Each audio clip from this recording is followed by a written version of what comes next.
Ito mga idol, luto tayo ng sinabawang bangus. Ito yun mga idol, oh.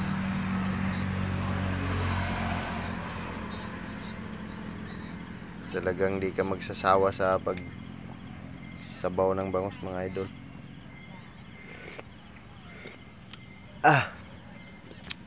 Sarap talaga yung bangus, oh, lalo na yung bituka niya, oh.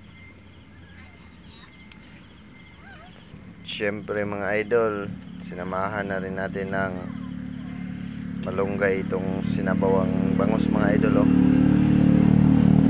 para lalong masarap. Ito yun mga idol, oh.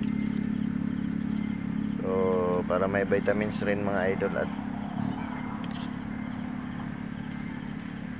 at may masustansyang sabaw na bangus.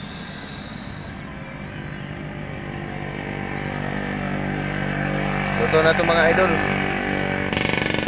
kain na tayo mga idol.